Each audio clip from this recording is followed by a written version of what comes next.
Well, hey guys, welcome back to On the Shelf, where I explore the glories of my physical media collection.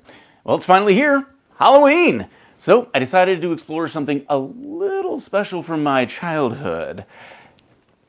1991's The Addams Family, directed by Barry Sonnenfeld, starring Raul Julia Anjelica Huston, Christopher Lloyd, and a very young Christina Ricci.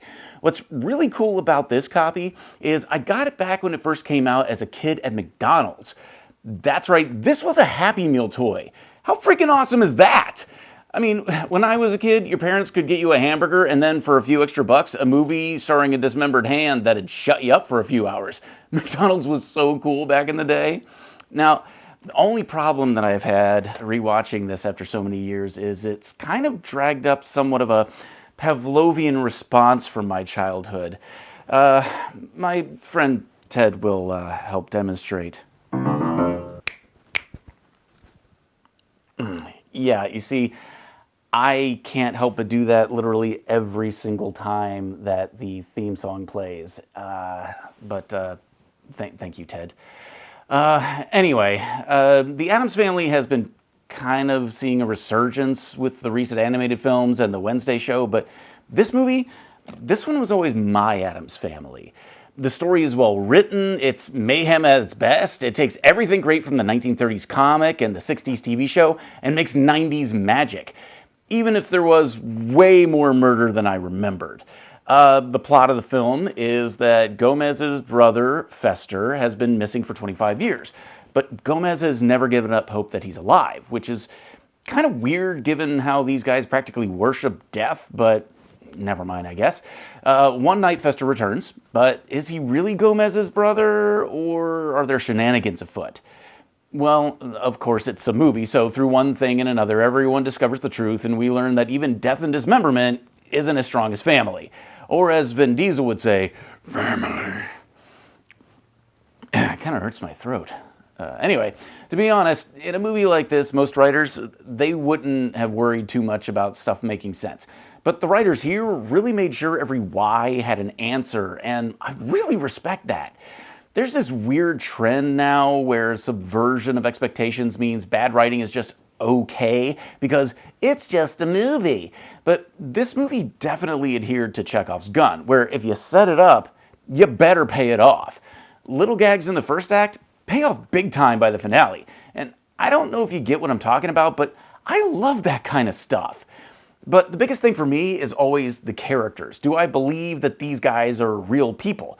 And doggone it, I really do. That's largely due to this cast. I mean, how the heck did they get so many legends into one film that had the budget of a modern dog food commercial? Because Raul Julia, he's the king as Gomez. His stage projection voice and sweeping gestures, just perfect.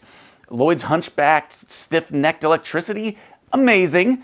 I mean, come on, it makes these characters. And Angelica Houston as Morticia, I mean, there was a reason why I was into goth chicks for a while when I was younger. I mean, wow.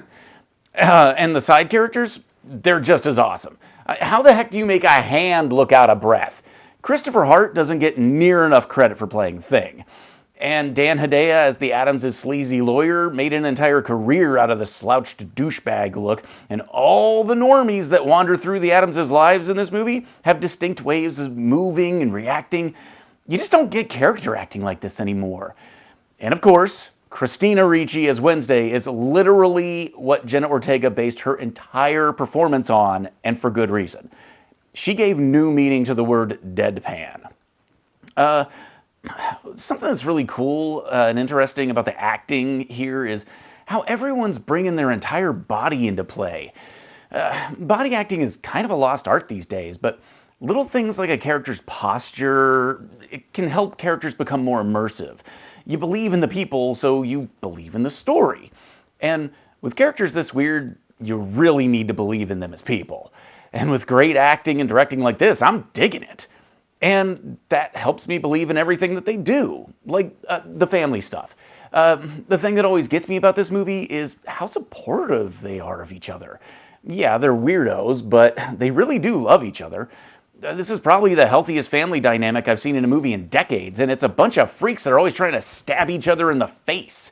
which I guess is kind of like throwing the football in the backyard for them. But this is kind of where I had a problem with what little I saw of the Wednesday show, okay? The scene near the start where Wednesday says she doesn't want to end up like her parents just kind of felt wrong.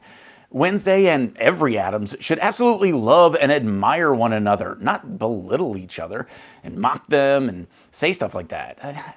I know people will say, well, she's a teenager and all teenagers are like that. But, okay, here's the thing. The Addams family is supposed to be the polar opposite of the nuclear family, with all the repressed resentment and angst that goes with being a normal kid. Where a normal teen shuts themselves in their room pouting, nobody understands me and you're not my real dad, and resenting their parents for just existing. Addams kids practically put their folks up on pedestals and see them as something to aspire to. And Addams parents are supportive of every aspect of their kids' lives. You know, they're strict in their own way, but supportive to the point of self-immolation if it helps their kids grow. The 90s movie, this movie totally got this. And you just know by how they react to one another, there's nothing they wouldn't do for family. In fact, Gomez only loses his zeal for life when he thinks his brother is betrayed and hates him. He can do without the family fortune, but his brother hating him? That's what breaks his spirit. And, okay, so I've been kind of gushing about this movie, and I know in these reviews I'm supposed to say something negative, right? That's what people like when people are negative all the time. So, okay, I will admit that some things haven't aged that well. I don't know what they were thinking, but it's a weird thought process that continues to today, where a bunch of out-of-touch, overpaid, fat old white dudes sit around a boardroom talking about what the hip kids are into, and then they plonk the worst version of that into a movie to connect with the youth. I mean, come on. The problem is, by the time the movie hits theaters, whatever lame attempt they made to be relevant is so outdated it might as well be blackface. Here you got the Sally Jesse Raphael show, Cousin It jamming to Too Legit to Quit, and the hokey rap remake of the Addams Family theme. So outdated it hurts. I mean, why didn't they just use the original theme? It's just so fun and... Thank you, Ted. I think we've demonstrated the point. You can stop now. So anyway, yeah, the effects budget also ran out near the end. But for the most part, you could plop a kid down in front of this flick today, and the only questions that they'd have is why the normies are wearing such ugly clothes and where they can buy a chainsaw. So yeah, some parts haven't aged well, but even though the Addamses should probably be in jail for literally everything they do, it's kind of heartwarming to see a story about the importance of family and really just being there for each other.